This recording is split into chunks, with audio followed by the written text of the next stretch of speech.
کہ اٹھو نئی نسلوں کرو تدبیر سنبھالو، اٹھو نئی نسلوں کرو تدبیر سنبھالو، میں پیار کی ہوں جاگتی تصویر سنبھالو۔ سواگت ہے دوستو آپ سبھی کا دیہات کی آواز میں آپ کے ساتھ محمد ارشاد سنیں گے دوستو عمران پرتاپ گری کی ایک شاندار نظم۔ اس سے پہلے بتا دوں گرانے والے اپنے ہوں تو پھر سنبھلنے میں وقت تو لگتا ہے۔ آئیے سنتے عمران پرتاپ گری کی نظم۔ تو آپ سے گزارش ہے ویڈیو کو لائک کیجیے اور چینل کو ضرور سبسکرائب تو کیجیے۔ انشاءاللہ کچھ اور سنا سکوں گا۔ میں 4 مصرے پڑھتا ہوں کہ اور کچھ نہیں ہوگا اس بیان سے بڑھ کر، اور کچھ نہیں ہوگا اس بیان سے بڑھ کر، کائنات چھوٹی ہے ان کی شان سے بڑھ کر، کائنات چھوٹی ہے ان کی شان سے بڑھ کر۔ پورے ملک میں جو ایک نفرت کا ماحول ایک نام پر کھڑا کرنے کی کوشش کی جا رہی ہے ان دنوں، میں مصرے پڑھ رہا ہوں کہ اور کچھ نہیں ہوگا اس بیان سے بڑھ کر، کائنات چھوٹی ہے ان کی شان سے بڑھ کر، میرے دل کی ہر دھڑکن ان کی ذات پہ قربان، میرے دل کی ہر دھڑکن ان کی ذات پہ قربان، نام ہے محمد کا میری جان سے بڑھ کر، نام ہے محمد کا میری جان سے بڑھ کر۔ بہت شکریہ صلی اللہ علیہ وسلم۔ کہ میرے دل کی ہر دھڑکن ان کی ذات پہ قربان، نام ہے محمد کا میری جان سے بڑھ کر، کائنات چھوٹی ہے ان کی شان سے بڑھ کر۔ بہت شکریہ، بہت محبتیں، بہت اچھا سن رہے ہیں آپ۔ میں کوشش کروں گا کہ تھوڑی دیر جو کچھ دنیا میں چل رہا ہے، جو ماحول ہے، جو حالات ہیں، اس کے آس پاس آپ سے گفتگو کر سکوں، اس کے آس پاس آپ سے بات کر سکوں۔ میں ایک مطلع اور 2 شعر پڑھتا ہوں اور دعائیں مانگتا ہوں آپ سے۔ یہ میسور ہے، یہ شہید ٹیپو سلطان رحمت اللہ علیہ کی سرزمین ہے۔ بے شک بے شک، واہ واہ واہ۔ مجھے لگتا ہے کہ آج کی رات ہندوستان کے تمام صوبوں کی حکومتیں دیکھیں کہ کس طرح میسور کی سرزمین پر دشہرہ میلہ ہے، اور اس دشہرہ میلے میں اردو کی شمع جل رہی ہے، شاعر موجود ہیں،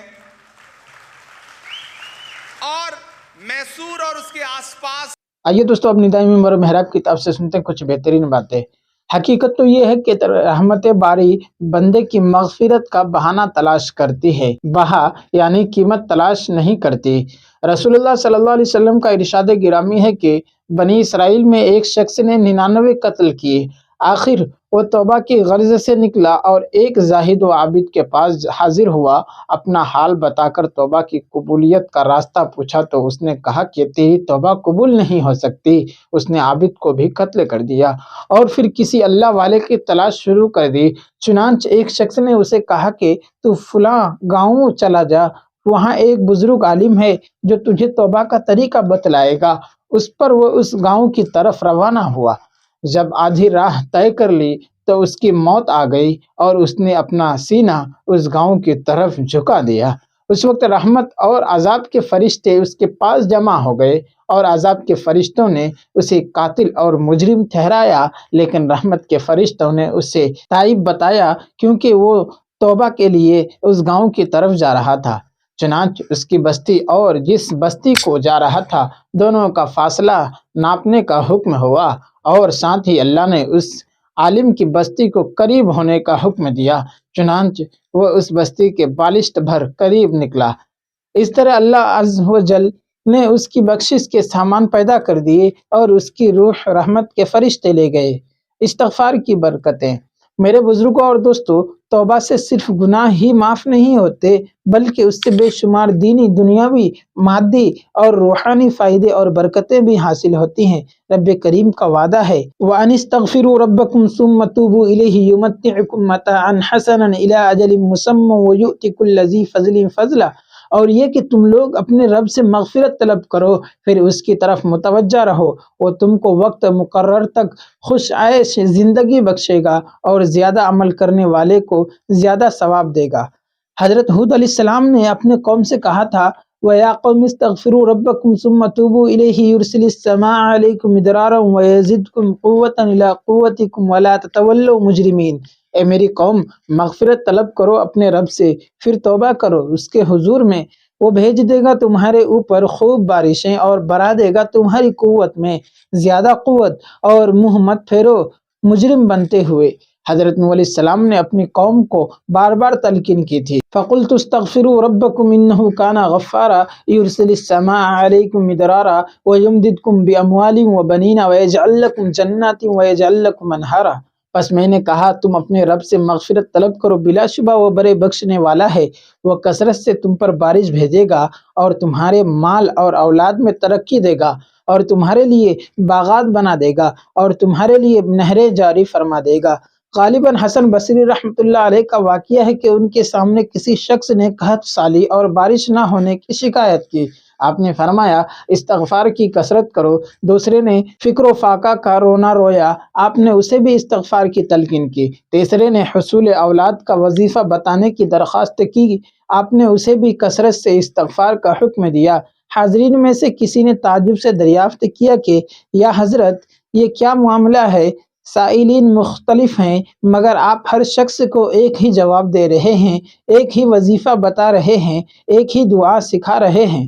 آپ نے فرمایا کیا تم نے سورہ نوح میں نہیں پڑھا کہ استغفار کرو گے تو تمہارا رب بارش برسائے گا، مال دے گا، اولاد عطا کرے گا، باغات پھل دیں گے، نہریں پانی سے بھر جائیں گی؟ یہ سب استغفار کی برکتیں اور ثمرات ہیں، ہر مشکل کا حل۔ خود رسول اکرم صلی اللہ علیہ وسلم نے بھی توبہ اور استغفار کو ہر پریشانی کا حل بتایا ہے۔ حضرت عبداللہ بن عباس رضی اللہ عنہ سے روایت ہے کہ حضور اکرم صلی اللہ علیہ وسلم نے ارشاد فرمایا کہ جو شخص استغفار کو اپنے اوپر لازم کر لے، اللہ تعالیٰ اس کے لیے ہر دشواری سے چھٹکارا حاصل کرنے کا ذریعہ بنا دے گا اور ہر دکھ سے نجات دے گا، اور اس کو ایسی جگہ سے رزق دے گا جہاں سے اس کو گمان بھی نہ ہوگا۔ آج کون شخص ہے جو پریشان نہیں؟ کون ہے جو حالات سے شکوہ کناں نہیں؟ کون ہے جسے کوئی مشکل درپیش نہیں؟ کون ہے جسے اولاد کی نافرمانی یا رزق کی تنگی کی شکایت نہیں؟ اللہ کے سچے رسول صلی اللہ علیہ وسلم نے ان سب مسائل کا ایک مؤثر علاج بتا دیا ہے۔ دوستو ویڈیو کے آخر میں آپ سے گزارش ہے، اگر ویڈیو پسند آئی ہو تو ویڈیو کو لائک کیجیے اور چینل کو ضرور سبسکرائب کیجیے۔